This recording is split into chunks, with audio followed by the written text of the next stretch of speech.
Yon. 7 puder. Meron na akong 7 puder. Pwede pa ba ako magdagdag ng ibang orasyon? Orasyon o ibang puder para mas lalo lumakas sa aking kakayahan. Tara, pag-usapan natin ang kanyang katanungan ni Kuya. Tara, let's go!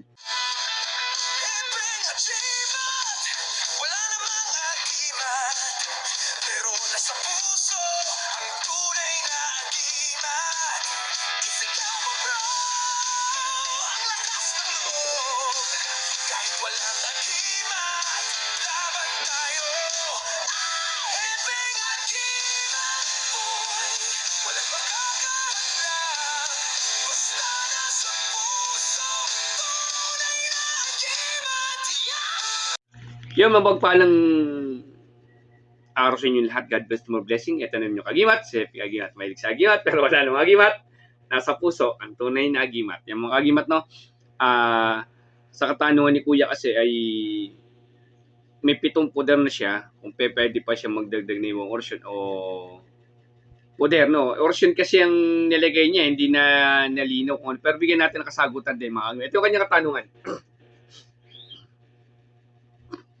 Yung lagi ko sinasabi kung kayo sa aral ng Team Happy Agimat, skip lang kayo, hindi para sa inyo to, no? At para hindi kayo kainin na negatibo, ayaw nyo na, magkanapanood nyo pa. Okay? Ay, mga kagimat to, sa katanungan ni Kuya, may 7 puder na po siya. Pwede po ba siya magdagdag ng iba pa, no? Okay, pwede po, Kuya. Pwede pa kayo magdagdag ng ibang orasyon o puder. Oo. Yung iba kasi, nagdadagdag pa ng puder. Maganda po, masaulo nyo na rin lahat ng mga niyo. Kasi ganito naman yan, everyday na binabasa nyo yan, masasaulo nyo na po yan, hindi nyo nakakala. Huwag nyo na po kasi sa ulo. Sa araw-araw nyo ikarga, mapupunan nyo, sa ulado nyo na pala, kakabasa nyo araw-araw, kakakarga nyo araw-araw. No. Kung puder lang kayong katanungan, Kuya, pwede pa kayo magdagdag ng puder. Ngayon, kung orasyon naman po, pwede na po. Kasi matibay na po, meron kayo 7 puder, basta siguro din natin nakakapit po, na siguradong kapit na kapit at hindi po kapit-kapitan. Ngayon, at kung kapit na kapit na po yan, pwede niyo po idagdag yung mga pamarusan nyo, pambaklasan nyo, yung pangritualan nyo, pwede nyo na po idagdag yan. Yung mga panggamutan, idagdag nyo na po na aralin. Ngayon po, sa part ng kanya, 7, medyo marami namin yan. O kung isipin nyo, nagkaroon nga kami ng 16-in-1. Ibig sabihin, 16 yung kinakarga kong puder dati. 16 po yung kinakarga kong puder dati. Kaya po nung huli, inaral ko na po. Kasi may aral na po ako ng round nung araw. Oo, nung matagal na po, wala pa tayo sa social media. Inyong kagimat ay naturuan na po ng mga round. Kung paano magkasa. Ito'y tulong po ng ating kumpare na si parang Junjik Spiritual Healer. Ito po yung kanyang Facebook. Yan po yung tumulong sa akin sa pag-ano ng round, no. Hindi po siya nagtuturo ng mga online po, no.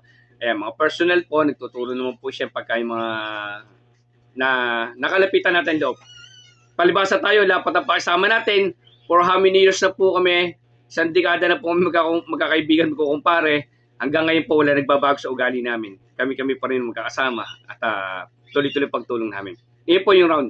Sa pamagitan ng 7 na yung kay Kuya, kung maaral mo na rin, yung iba, round, meron na kaming kagaya ko, meron na akong round, no?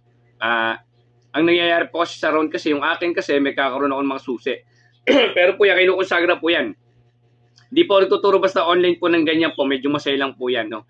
Kalimitan niya sa grupo, tinuturo yan, no? Kung may mga pagturo sa inyo mas malapit, hindi aralin niyo po na mapag-round kayo o universal code number. Opo. Meron tayong tinatawag na universal code number, meron tayong tinatawag na round.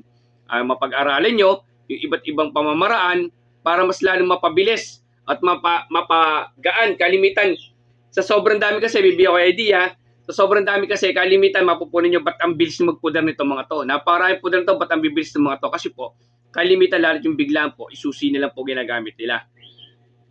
Kunyari, nasa labanan sila, o biglaan, susi nilang ginagamit nila. Universal code number, yung round na ginagamit, yung ganun lang po ginagamit nila. Ngayon po, yung kabuuan po niyan, pag maluwag kayo sa oras sa bahay, tsaka nyo binabasa po yan sa loob ng bahay po, na kinakarga natin yan. Everyday, mas maganda po. No, pero mga biglaan po, nagkakaroon tayo ng mga round. Sa pagdadagdag, yung kagaya sa akin, meron ako 16 na nakaraan. Ngayon po, hindi ko alam kung magdadagdag pa ako ng ano, kasi kung meron tayo dinagdag ng mga ibang ora. No? At hindi ko alam kung madadagdag pa uli panibago yung ating dinagdag sa ating 16-in-1 ay madadagdagan pa ng panibago o mag-upgrade na naman tayo. Alamin pa natin kung makapag-upgrade tayo para malaman natin kung magagawa pa natin ng paraan ng round yung atin. Yung ganun po, binigyan ko na kayo ng mga idea. Pwede pa rin kayo magdagdag mga kagimat, no? Tapos yung kay kuya, kailangan kapit na kapit po yan, matibay na po yan, 7 na yung karga nyo. Binigyan ko na idea kung paano gagawin nyo. Tapos yun nga, yung mga pamarusan nyo, sa uluhin nyo na rin, ipakapit nyo na sa katawan nyo, yung mga panundot nyo, di ba? Mga pambaklas nyo, yan, mga St. Benedict, okay, marami pong pamamaraan pa na kailangan nyong aralin at pakapitin. At maganda na po yung 7. Sabi ko nga, isa lamang ay okay na po, basta siguruhin nyo, kapit na kapit po sa inyo at hindi kayo basta baklas-baklas, kapit-kapitan at mababaklas basta-basta. No? Yan, nabiligyan ko na ko yung mga idea, mga dapat nyo pong gawin. Sana po makatulong sa inyo konting aral nyo kagimat, si Happy Agimat. Mahilig si Agimat, pero wala namang Agimat, nasa puso. Tunay na Agimat. Yung mga ora po, mayroon pa tayong mga ora dito. Dahil sa live po natin, search nyo lang po sa live dito sa YouTube channel po natin. Marami tayong binigyan ora dyan, magagamit nyo po. Maraming salamat. God bless po.